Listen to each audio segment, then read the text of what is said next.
આજે આખો રાત્રે સૂતી વખતે આનો ઉપયોગ થાય છે. આખો દિવસ આમાં પાણી મૂકી રાખીને રાત્રે સૂતી વખતે આમાંથી પાણી પીવું. આને બેડ જાર કહેવાય. અચ્છા, આ બધી વસ્તુ તો લોટાની જરૂર જ ન પડે, સીધું આ જ લઈ લેવાનું.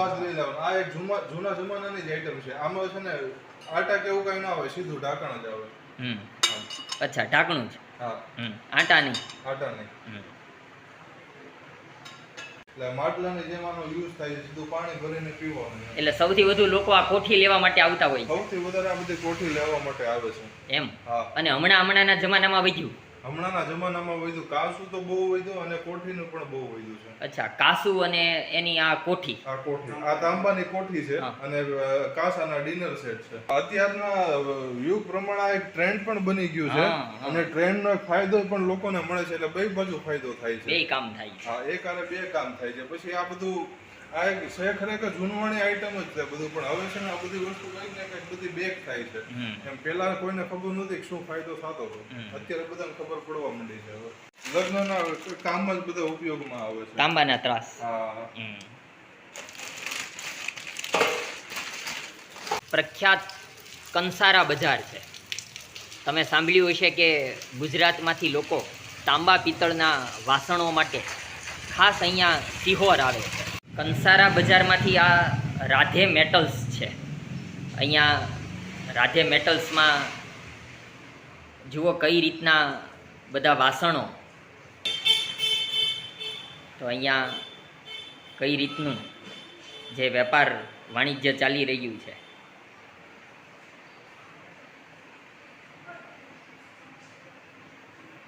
શું નામ આપનું? સુરેશભાઈ. સુરેશભાઈ, કેટલા વર્ષોથી આ તમે તાંબા પિત્તળના વાસણના ધંધામાં? 60 વર્ષથી. એમ? અચ્છા, અને તમે શરૂઆત કરેલી? અમારા બાપુજીએ. ઓહો. હા. એટલે 100 વર્ષ જૂનું. વાહ. અને અહીંયા જ કંસારા બજારમાં? હા. અને કેવા કેવા વાસણો હોય અહીંયા? તાંબા, પિત્તળ, કાંસુ, જર્મન. હા, આ છે ઈ જર્મન? એ કાંસુ. કાંસુ છે? હા. અને તમારું નામ શું? રાજભાઈ. રાજભાઈ, શું તમારો અભ્યાસ? અમે એન્જિનિયર છીએ. વાહ. ટેક્સટાઇલ મેન્યુફેક્ચરિંગ કરેલું છે. અચ્છા, એટલે એન્જિનિયરિંગના ધંધામાંથી એટલે તમારી નોકરીને બદલે આ વ્યવસાયમાં આવ્યા? હા, વ્યવસાયમાં આવ્યા. સારું. રાજભાઈ, મને થોડું બતાવો તમે, આ કઈ રીતના વાસણ છે, શું છે? આ રમણ દીવડા છે. એક લગ્નમાં શુભ પ્રસંગે વાપરવામાં આવે. શું નામ કીધું? રમણ દીવડા. રમણ દીવડા. હા. પછી આ એક છે પાણીના જગ છે. આ શેની કઈ વસ્તુ? તાંબાની? જર્મન પાણીના જગ છે આ પિત્તળના. હા. અને આ એકદમ નકશી કરેલા જગ આવે છે. પછી એમાં નકશીમાં પછી અલગ અલગ આઈટમ હોય છે. એક આ નકશી આવે. પછી આ આપણે પિત્તળમાં સામૈયું કરીને વપરાય. એક પવિત્ર ધાતુ પિત્તળ કહેવાય, એટલે માટે એમાં શ્રીફળ, પછી આ પિત્તળના પાન બનાવેલા છે અને પિત્તળનો લોટો બનાવેલો છે. આ લોટો એક પાણીમાં પણ વાપરી શકાય અને આ શુભ કામમાં પણ વાપરી શકાય, અને એ રીતે આ પાન અને શ્રીફળ આવે છે. વાહ. પછી આ મુખવાસની બોટલ આવે છે. આ બધી પ્યોર પિત્તળની આઈટમ છે. આની ઉપર એક કલર કામ કરેલું છે અને ડાયમંડ ચોંટાડેલા છે. બીજા નંબરે પછી આપણી પાસે આ બધી કોપર તાંબાનું લાગે છે. તાંબાની બોટલ છે. આ પ્યોર તાંબુ પાણી આવે. આમાં પાણી પીવાથી એકદમ હેલ્થ સારી રહે, ઇમ્યુનિટી બૂસ્ટ થાય છે. તમે ઓલું એક પાણીનું કહેતા હતા સ્ટીલના વાસણોમાં ને તમારા ઘરે કઈક જૂનવાણી શું વાત કરતા હતા? મારા ઘરે 60 થી 70 વર્ષ જૂના પવાલા પડ્યા છે. હવે એમાં હું પાણી ભરી રાખું છું અને પછી મારા પ્લાસ્ટિકના ટાંકા તથા સિમેન્ટના ટાંકામાં પાણી ભરી રાખું છું. ફેર એટલો આવે છે કે એ બધામાં જીવાતું થઈ જાય છે અઠવાડિયામાં. પણ હું જે પવાલામાં જે પાણી ભરી રાખું છું એમાંથી એક પણ જીવાત થતી નથી પિત્તળના પવાલામાં. એટલે પિત્તળના વાસણમાં પાણી રાખવાથી કઈ જીવાતની કઈ બીક નહીં? કોઈ પણ જાતની બીક રહેતી નથી. વાહ. અચ્છા. અને બીજું કે તમે સુરેશભાઈ વાત કરતા હતા કે તાંબુ છે એ આરોગ્ય માટે ઉપયોગી, તો એ કઈ રીતે? તાંબુમાં વસ્તુ એક તો તાંબુ પવિત્ર ને ધાર્મિક કામમાં વપરાય છે. અને તાંબામાં ભરેલું પાણી પીવાથી શરીરની ક્ષમતા વધી જાય છે. બીજા નંબરે પછી કાંસામાં જમવામાં આંખનું તથા શરીર સારું રહે છે.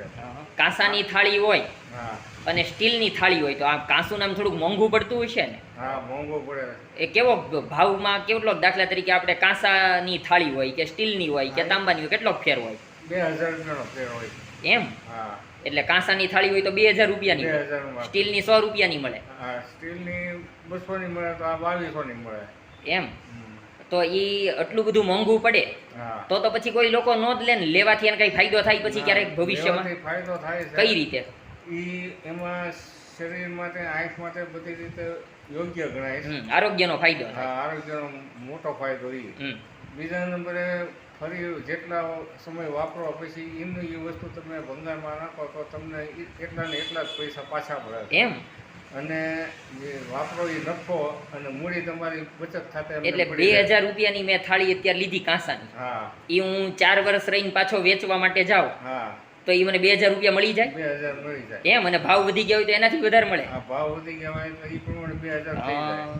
અને પાછું આરોગ્યની દ્રષ્ટિએ ફાયદો. બહુ સરસ. હા વાહ.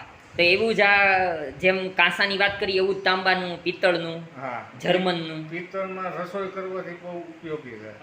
અને એ ખોરાક ખાવાથી બહુ શરીર માટે અને આમે કે એ ખોરાક બગડતો નથી. અચ્છા અચ્છા.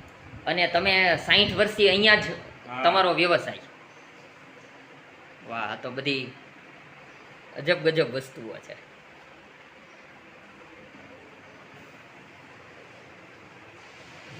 આ બધું રાજભાઈ અહીંયા જ બની જાય વસ્તુઓ ને બધું? હા, આ બધી વસ્તુ અહીંયા બની જાય છે. આ બેડા અહીંયા બની જાય છે, પછી આ ફૂલના ગુંજા અહીંયા બની જાય છે, પછી આ બધી પિત્તળની આઈટમ છે. આ પિત્તળનું છે? આ બધી પિત્તળની આઈટમ છે. એમાં કઈ કઈ આઈટમ છે? આ બધા છે આ ભાતાના ડબ્બા છે, એમાં બે વેરાયટી છે, ગોળ ડબ્બા છે, ચોરસ ડબ્બા છે. પછી આ પિત્તળની ટ્રે છે. આમાં ઓલા પેલા જે મહેમાનો પાણી આપવા માટે, પાણી આપવા માટે આમાં ગ્લાસ મૂકીને જે અંબાવા જાય ઈ. પછી આ માલધારી વરણના સૌથી રનિંગમાં હાલતી વસ્તુ છે બોગડી. આ છાશ ને દૂધ ને બધું આમાં ભરી રાખતા હોય છે. એના માટે ખાસ ઉપયોગી આ બધી વસ્તુ છે. પછી આ પિત્તળના આ બધા એટલે શુભ પ્રસંગમાં બધી વપરાતી આ બધી વસ્તુ હાથી પિત્તળના છે. પછી આ છે અર્જુન રથ છે. આ બધી વસ્તુ ઘરે રાખવાનું કોઈ પણ કંઈક ને કંઈક ગમે એ વસ્તુ છે સાયન્ટિફિક રીઝન છે. બરોબર છે, એટલે જ આ બધી વસ્તુ છે ને અત્યાર સુધી ચાલી રહી છે બધી. વાહ. આ જમાનામાં માણસો લેવા માટે આવે છે, બધું લેવા માટે આવે છે ને હવે દિવસે દિવસે વધતું જશે. કારણ કે પેલા વચમાં કોઈને ખબર નહોતી કે આનું સાયન્ટિફિક રીઝન શું છે. હવે બધાને ખબર પડવા માંડી છે કે આ બધું સાયન્ટિફિક રીઝન છે ને આનું ધાર્મિક રીઝન છે અને સાયન્ટિફિક રીઝન છે. બે બાજુથી ફાયદા મળે છે. એટલે સૌથી વધારે આ બધી વસ્તુ હાલો. અને ઘરમાં બધા સ્ટીલના વાસણો હોય ને કોઈની પાસે આવા તાંબાના વાસણો હોય તો ઘરમાં આમ સરસ લાગે, એન્ટિક. ઘરમાં સરસ લાગે, એકદમ એન્ટિક લાગે. હા હા હા.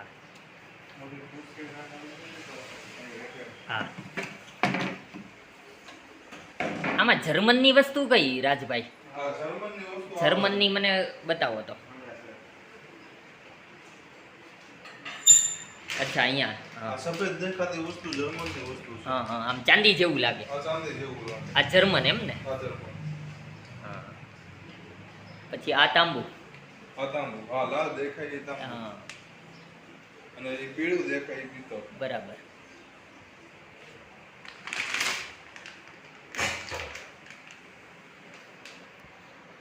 અચ્છા.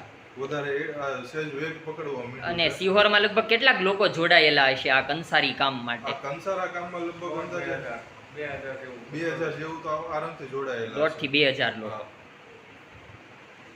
પેલા તો એક ટાઈમમાં જે સિહોરનો જે બહુ જે જૂના જમાનાની જે વાત કરીએ ને જ્યારે લગભગ છે ને 10 થી 12000 લોકો જોડાયેલા હતા. ઓહો. અત્યારે શું છે કે ભાઈ બધા મેગા સિટીમાં આનો ધંધો બધા લઈ ગયા છે, એટલે છે ને ડિવાઈડ પડી ગયું. અને સિહોર થી ક્યાં કયા શહેરોમાં હશે બધા લોકો? અમદાવાદમાં છે, પછી વઢવાણમાં છે. ઠીક, એટલે કંસારી કામ ત્યાં કરે, પણ એનો મૂળ છે ઈ સિહોર સાથે જોડાયેલું. મૂળ સિહોર એટલે ત્યાં કંસારા કામ નથી કરતા, ત્યાં એક પોતે એક વેપારી તરીકે. વેપારી તરીકે, પણ મૂળ તો આ તાંબા પિત્તળના વાસણનું જ ને? હા, મૂળ તો તાંબા પિત્તળના વાસણ.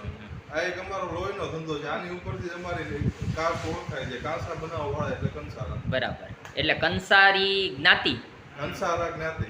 કંસારા જ્ઞાતિ એટલે મૂળ કંસારાનું કામ કરે, કાંસાનું કામ કરે એટલે કંસારા. વાહ, સરસ માહિતી આપી રાજભાઈ. તો રાજભાઈ અને સુરેશભાઈએ અહીંયા રાધે મેટલ્સમાં તમારે ક્યારેક સિહોર આવવાનું થાય અને બધી વસ્તુઓ તાંબા પિત્તળના વાસણ લેવાના થાય તો ચોક્કસ અહીંયા રાધે મેટલ્સમાં સુરેશભાઈ અને રાજભાઈ તમારી રાહે હશે અને તેમની પાસેથી તમને માહિતી પણ મળશે અને માર્ગદર્શન પણ મળશે.